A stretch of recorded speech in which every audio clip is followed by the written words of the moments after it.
when they interact. So maybe this primary pollutant and this primary pollutant interact, and then it forms a secondary pollutant. So ground level ozone is a prominent example of secondary pollutant. Usually we think of ozone as a really good thing because it's a layer in the atmosphere and that protects us, and that is good up there, but on the ground, not so good.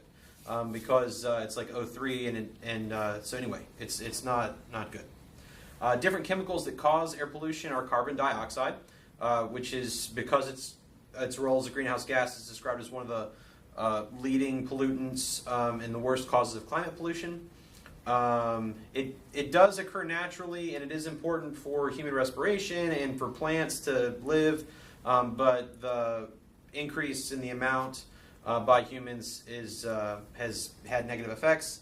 Sulfur dioxides, or really sulfur oxides of any type. Sulfur dioxide a lot of times will come from volcanoes, but also industrial means. When it gets in the atmosphere, it joins with water and it causes acid rain. Carbon monoxide is another pollutant that's not good. Also, there's volatile organic compounds, particulates, persistent free radicals, which is linked to cardiopulmonary disease, toxic metals, chlorofluorocarbons, which is CFCs, which can break down the ozone in the atmosphere. And so as far as ways to help prevent it, there was, let's see, yeah, all right, so there was the Clean Air Act, which is deemed to regulate CO2. That's one thing that the United States has done. In terms of the world, there was the Paris Climate Agreement. U.S. pulled out. It's sort of controversial, in case you've not seen the news. And as far as how we think we can really fix it, that'll definitely knock it out, is we think that all money should be invested into technology so that we can create Captain Planet. The power is yours. Wait, and what he's going to do is fly around the Earth and create kind of like a coffee filter thing around the Earth that all of the pollutants will go out. They'll filter out, but they can't get back in. Yeah, that's right. I mean, he's got a lot of other things, too, he can do. Just watch the show. We have references for that. Right, we have references. You could probably get all the science teachers in America to donate coffee filters. There you go. There you go. Any clarifying questions for this group? Okay, good job.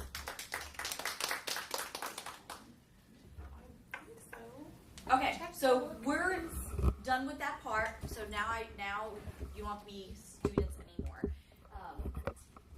So now we're going to talk about what group investigation is. Since I led you through what it is, let's talk about what it actually is. So students form interest groups to plan and implement an investigation, synthesize the results, and present to the class. Okay, so we're going to go step by step. The teacher, there are 6 phases. The teacher proposes a problem to the class. Did we do that?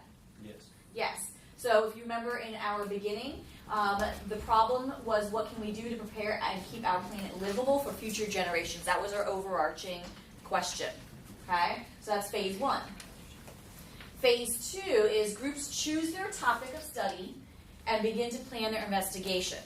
Okay, and it says choose because they should be choosing based on their interest level. Did you guys do that? Yes. Yes. So I had you stand up and go to which topic or subtopic that most interested you. Okay. Phase 3, groups carry out their investigation. Okay, you guys did that. You guys did note taking. You came up with a plan on how to save the planet. Okay. Phase 4, you plan how to present. Okay, I gave you guys time. It was 2 to 3 minutes. Your presentation was only 2 to 3 minutes. So now it was you planning out your presentation, because that's part of it too. Because you don't want kids to get up there and just start spewing, either reading from their notes or not knowing who's doing which part, and one person's doing all of the work and the other 3 are just sitting there looking pretty. So you want to make sure that they plan how they're going to present. Okay, so they need to decide, okay, I'm going to do this part, you're going to do this part, this is how we're going to start it. We're going to do, you guys did a press conference. So it could be any way that they want to do it, but the purpose is that they have to plan it out. Okay, phase 5 is that you present, the groups present, okay, which is what you guys did. You guys got up here and you presented. And then the last phase is the assessment part. Teachers and students assess the presentation. Okay, this one we did not really do because of lack of time, but in the classroom, yes, you would be assessing them as well as classmates would be assessing as well. Okay, any questions on the phases? Can you go back? What was phase 2? Phase 2 was to choose their topic of study. And then phase 1? Phase 1 was the teacher Okay. proposes a problem. Thank you. You're welcome. You good? Okay. So some of the benefits of group investigation is that students learn better. They learn from mistakes. And this could go for all cooperative learning models as well. It makes learning real and exciting, improves social and interpersonal skills because obviously they have to be talking to their team. Makes assignments more fun and interesting. Okay, before we do this next part, some downfalls that were during my research when I found some of the teachers were saying that some of the kids would choose topics based on who their friend was, and they would go to the same group as their friend. And we're talking about like younger 4th, 5th graders, 6th graders. That's the group that they would go to. So of course then some of them, so if Julene went to one group on green engineering, but I just wanted to be with her over there, I didn't really care about green engineering. I really wanted to go over there, but she's my friend and I wanted to go over there. Okay, I might not be as invested into this topic as she is because it's not personal for me. So, you know, during group investigation, they make it a point to make sure that kids are choosing something that they're interested in because otherwise they're not gonna have a personal relationship with their actual learning, which is what needs to happen. Okay.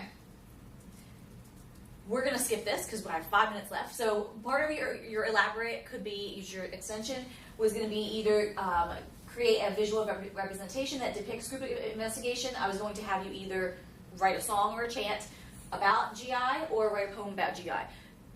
Okay, just building on those multiple intelligences. But we can do this, you're evaluating. Okay, so I just want you to do a stand up, hand up, pair up, and I want you to find someone to talk about the benefits of using this either if you guys are in a classroom or in your district. How would it benefit you?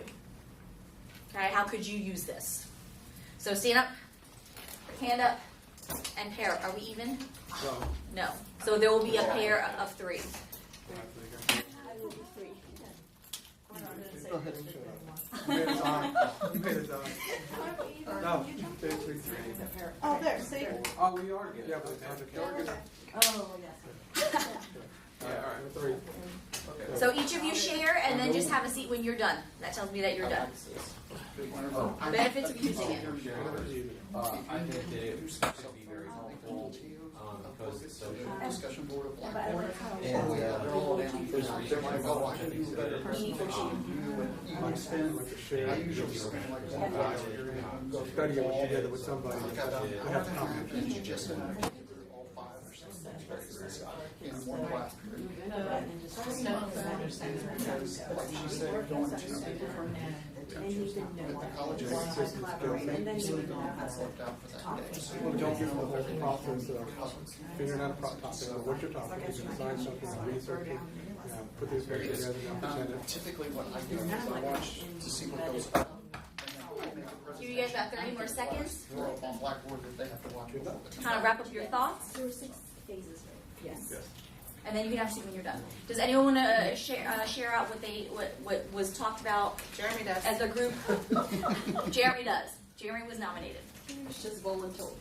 Yeah, I've used this before in my college classes. I mean, some of the students get really jazzed up, especially if you go through and have them record their videos, their presentations, and then upload them to Blackboard. It tends to create some competitions, who can make the better presentation. And I'll even take it a step further and go, if you don't want to do the presentation here in class, find somewhere in the building to do it and then come back. The only problem I found with it is like with the choosing of the topics, there may be a section that gets left out. But the way I take care of that is while they're making a presentation, I look around and see what topics there are. If anything's left out, I make a presentation and throw it up there. That's a good idea. Do you do this just during section or 1 hour and a half? 1 or hour and a half. The whole, all the phases? It's very quick, and you have to do a lot of prep work beforehand so that they know what's coming. And some of the research and the choosing of the topics can be done online through Blackboard, so they know what they're doing before they come in. Yeah.